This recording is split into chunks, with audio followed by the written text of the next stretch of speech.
Hello बच्चों, कैसे हैं आप सभी। उम्मीद करता हूं आप सभी बहुत अच्छे होंगे। मैं सीबी लेकर के आ गया हूं यूनिट 3 का चैप्टर नंबर फर्स्ट, और कह ले तो साइंस की दुनिया हाई स्कूल क्लास के लिए साइंस की दुनिया का पहला चैप्टर, यानी प्रकाश, परावर्तन तथा अपवर्तन, यानी कि लाइट, रिफ्लेक्शन एंड रिफ्रैक्शन। तो हमें जानना है कि क्या होता है। तो सबसे पहले तो हम जानेंगे कि बच्चे प्रकाश क्या होता है। तो जैसे कि लिखा हुआ है, प्रकाश एक प्रकार की ऊर्जा है जो हमारी आंखों में संवेदना उत्पन्न करती है। Light is a form of energy that makes sensation in our eyes. ये कह सकते हैं हम। प्रकाश खुद तो नहीं दिखता, अपितु उसकी वजह से हमें चीजें दिखाई देती हैं। संभव कुछ हमें देखने के लिए संभवतः हमें प्रकाश की जरूरत होती है। तो जो वस्तुएं हम देखते हैं उनके प्रकाश के स्रोत व परावर्तन के हिसाब से अनुसार आधार पर दो प्रकार की होती हैं। सबसे पहले आती है लुमिनस बॉडी और दूसरी आती है नॉन लुमिनस बॉडी।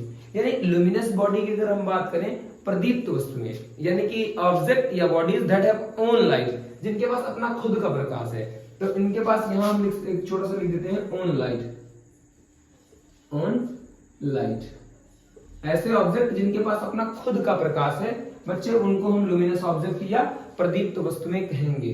अदीप्त वस्तुएं ऐसी वस्तुएं जिनके पास अपना खुद का प्रकाश नहीं है, किसी दूसरे के अदर ऑब्जेक्ट की सहायता से, अदर बॉडीज की सहायता से वो भी क्या हो जाती हैं, प्रकाशमान होती हैं। उनमें भी लाइट का सोर्स कहीं ना कहीं से लिया जा रहा है, हेल्पिंग सोर्स उसमें लगा हुआ है। तो उनको हम अदीप्त या नॉन लुमिनस बॉडी कहते हैं। आइए इनके एग्जांपल की बात करते हैं। तो लुमिनस में क्या आएगा, सन का अपना खुद का प्रकाश है, लाइट अपना खुद का प्रकाश है, बल्ब का, कैंडल मोमबत्ती उसका भी अपना खुद का प्रकाश है। वहीं बात करें हम मून की, तो मून बच्चे क्या है, मून जो है सन की लाइट से जलता है।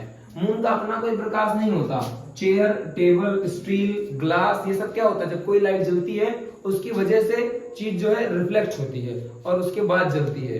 तो ये बात हो गई हमारी लुमिनस और नॉन लुमिनस ऑब्जेक्ट की। वहीं पर हम बात करते हैं कि जो एमसीक्यू टाइप हमारे काफी ज्यादा पूछे जाने लगे हैं एग्जाम में, तो प्रॉपर्टीज ऑफ लाइट से हर बार एक आधा क्वेश्चन अपना आ ही जाता है, तो उसको भी जरा सा देख लेते हैं। तो सबसे पहली जो प्रॉपर्टी लिखी है वो लिखी है कि प्रकाश सरल रेखा में गति करता है। बच्चे light can travel in straight line, ये स्ट्रेट लाइन में चलता है। किसमें चलता है, स्ट्रेट लाइन, है ना, लाइट ट्रेवलिंग स्ट्रेट लाइन। उसके बाद देखो दूसरा पॉइंट कह रहा है प्रकाश विद्युत चुंबकीय विकिरणों के रूप में चलता है, इलेक्ट्रोमैग्नेटिक वेव्स के रूप में चलता है ये। उसके बाद क्या लिखा है, चमकदार सतहों पर प्रकाश का परावर्तन होता है। जो स्मूथ सर्फेसेस होती हैं वहां पर रिफ्लेक्शन होता है लाइट का।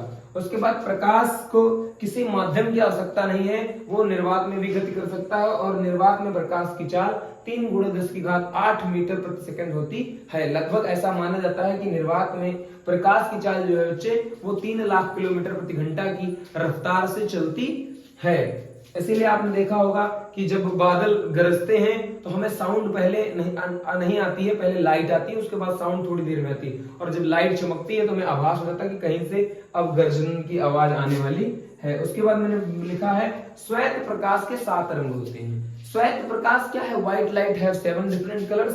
ट्रिक है इसकी VIBGYOR, violet, indigo blue, green, yellow, orange, red. और हिंदी में इसको कहते हैं बैजानी हपीनाला, बैजानी हपीनाला।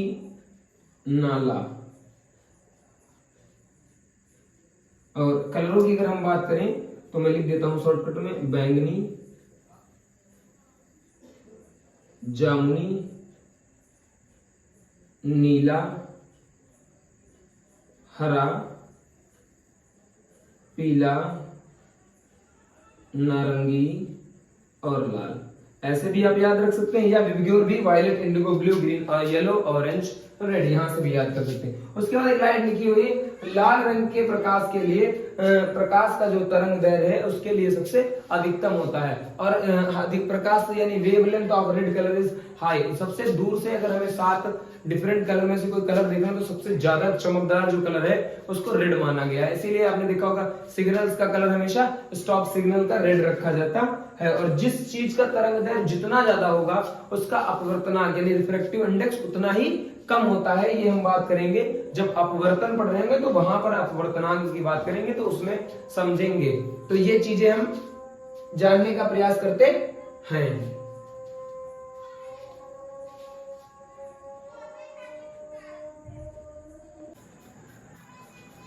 तो बच्चे जैसा कि हमने प्रकाश के गुण पढ़ लिए हैं, अभी हम बात करने वाले हैं प्रकाश के परावर्तन की। तो प्रकाश का परावर्तन क्या है, उसकी डिफिनेशन जरा देखते हैं। प्रकाश का किसी चिकने या पालिशदार सतह से टकराकर उसी माध्यम में लौटने की घटना को प्रकाश का परावर्तन कहते हैं। The bouncing back of light in same medium is known as the reflection of light, है ना। तो अब देखो उसके जो है दो नियम हैं। अच्छा, क्वेश्चन जो है बेटा बोर्ड में अक्सर आता है प्रकाश के परावर्तन तथा उसके नियम लिखिए। तो हमें कैसे जानना है नियम क्या होते हैं, बड़ी सरल बात है। नियम समझने के लिए लॉज ऑफ रिफ्लेक्शन की अगर हम बात करें तो देखो incidence ray, reflected ray and normal all lies on same plane. Hindi में बात करें अगर तो आपतित किरण, परावर्तित किरण तथा आपतन बिंदु पर डाला गया अभिलंब तीनों एक ही तल पर होते हैं। दूसरे नियम की बात करें तो आपतन कोण सदैव परावर्तन कोण के बराबर होता है, यानी angle I is equal to angle R। यानी कि अब देखिए बड़ा सरल है पढ़ना। ये हमारी कोई एक प्लेन सरफेस है, इस प्लेन सरफेस में ये हमारी हो गई नॉर्मल, ये आने वाली किरण आ से आने वाली, आ से आपतित, परावर्तित किरण उसके जस्ट अपोजिट, ये तीनों क्या है बेटा एक ही तल पर है, एक समतल है, कोई एक प्लेन है उसी पर है। दूसरी चीज एंगल I हमेशा R के बराबर होगा।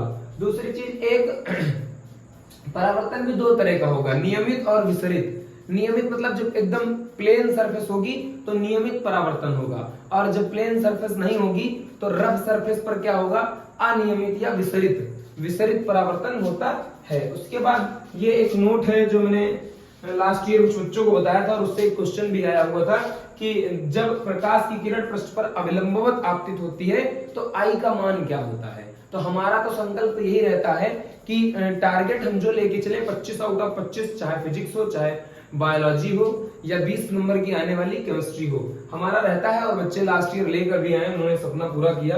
तो जब कोई किरण पृष्ठ पर अविलंबवत आएगी तो क्या होगा, अविलंब पर आएगी तो क्या होगा, I का मान जो है 0 हो जाएगा। और I का मान जब 0 हो जाएगा तो यहां से बच्चे क्या, I बराबर R, तो I का मान अगर 0 होगा तो R का मान भी बच्चे तो क्या हो जाएगा, 0 ही हो जाएगा ना। तो I और R दोनों 0 होते हैं कब, उस कंडीशन में जब अविलंबवत नॉर्मल के ऊपर ही प्रकाश की कोई लाइट आती है, किरण आती है, रे तो ऐसा होता है। और रे भी हमारी 3 प्रकार से आती है, ये भी आपको पता होगा, मैंने वो बताया नहीं, हालांकि अभिसारी, अपसारी और समांतर। समांतर मतलब पैरेलल चलने वाली, अपसारी मतलब एक जगह इकट्ठे होने वाली, अपसारित मतलब एक जगह से अलग अलग फैलने वाली, अपसारित जिनका विस्तार हो रहा हो, है ना।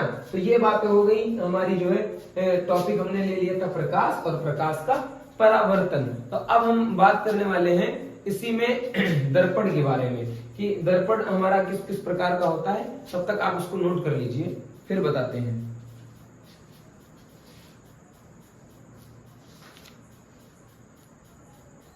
तो उसी के आगे हम कंटिन्यू करेंगे, जानेंगे मिरर्स के बारे में। तो जैसे कि हम जानते हैं प्लेन मिरर और स्फेरिकल मिरर, दो तरह के हमारे मिरर होते हैं। प्लेन मिरर यानी समतल दर्पण, स्फेरिकल मिरर को हम पुनः दो भागों में बांट के पढ़ते हैं, कॉन्केव और कॉन्वेक्स, है ना, उत्तल और अवतल दर्पण। तो पहले हम समतल दर्पण की कुछ महत्वपूर्ण बातों को जान लेते हैं। बाकी ये क्वेश्चन आप मान लीजिए सेट 100% दावा है हमारा, आपके एग्जाम में छपा मिलेगा आपको। ऐसे ही समतल दर्पण की फोकस दूरी होती है ऑब्जेक्टिव में, तो आपको अनंत पर टिक लगा के आना है। उसके बाद दूसरी बात, समतल दर्पण द्वारा बने प्रतिबिंब का आवर्धन +1 होता है, जो इसका मैग्निफिकेशन होगा वो क्या होगा, +1 होगा। उसके बाद हम बात करें कि समतल दर्पण जो अपना प्रतिबिंब बनाता है वो सदैव आभासी और सीधा बनाता है। नेक्स्ट अगर बात करें तो समतल दर्पण द्वारा बने प्रतिबिंब की जो दूरी होती है वो वस्तु की दूरी पर के बराबर होगी। यानी अगर मान लीजिए 10 सेंटीमीटर पर कोई वस्तु रखी है दर्पण से, कौन से दर्पण से, समतल दर्पण से, तो उसका प्रतिबिंब 10 सेंटीमीटर लंबवत ही बनेगा, उस पर बनेगा, परपेंडिकुलर ही।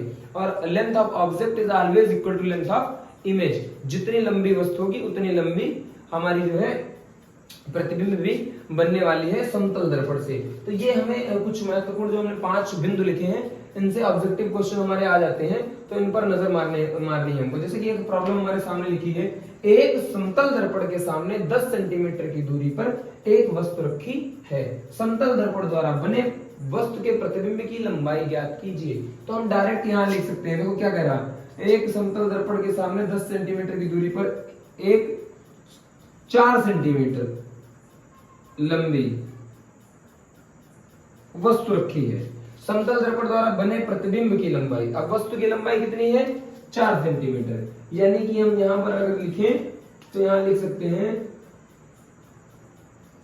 वस्तु की लंबाई बराबर 4 सेंटीमीटर, अतः प्रतिबिंब की लंबाई भी 4 सेंटीमीटर होगी। तो अभी हमने ऊपर जो फीचर्स पढ़े हैं, जो जानकारी हमने समतल दर्पण की ऊपर से प्राप्त की, उसमें लिखा हुआ है लेंथ ऑफ ऑब्जेक्ट 4 सेंटीमीटर तो is equal to length of image. तो ये था हमारी एक चुटकी बजाकर प्रॉब्लम सॉल्व करनी थी। दूसरी देखते हैं, दूसरी एक महत्वपूर्ण बात है कि अगर किसी चीज को, किसी वस्तु को, किसी व्यक्ति को, किसी ऑब्जेक्ट को, फिजिक्स की भाषा में अगर हम कहें तो किसी ऑब्जेक्ट को समतल दर्पण में अपना पूरा प्रतिबिंब देखना है, तो उसे कम से कम आधी, उसकी हाइट की आधी ऊंचाई का शीशा चाहिए होता है, दर्पण चाहिए होता है। वहां से एक प्रॉब्लम है, एक व्यक्ति की ऊंचाई 170 सेंटीमीटर है, उसे अपना पूरा प्रतिबिंब देखने के लिए कम से कम कितने बड़े दर्पण की, समतल दर्पण की आवश्यकता होगी। तो इसका आंसर हो जाएगा तुम्हारा 70 इंटू 1/2, आधे की मैंने बताया था ना, तो आंसर हो जाएगा इसका 85। कितना हो जाएगा, 85, इसका सही आंसर होगा 85। अब हम बात करते हैं स्फेरिकल मिरर की, यानी गोलीय दर्पणों की।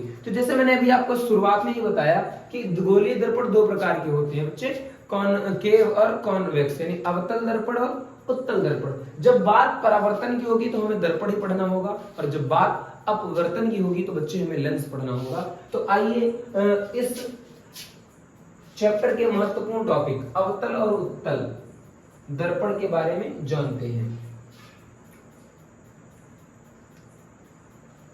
दर्पण, दर्पण, आईना, आईना भी कहते हैं ना इसको। हाँ, तो जाने इसमें क्या लिखा है मैंने, परावर्तक तल, यानी गोलीय दर्पण का वह गोलीय दर्पण जिसका धसा हुआ भाग परावर्तक तल होगा।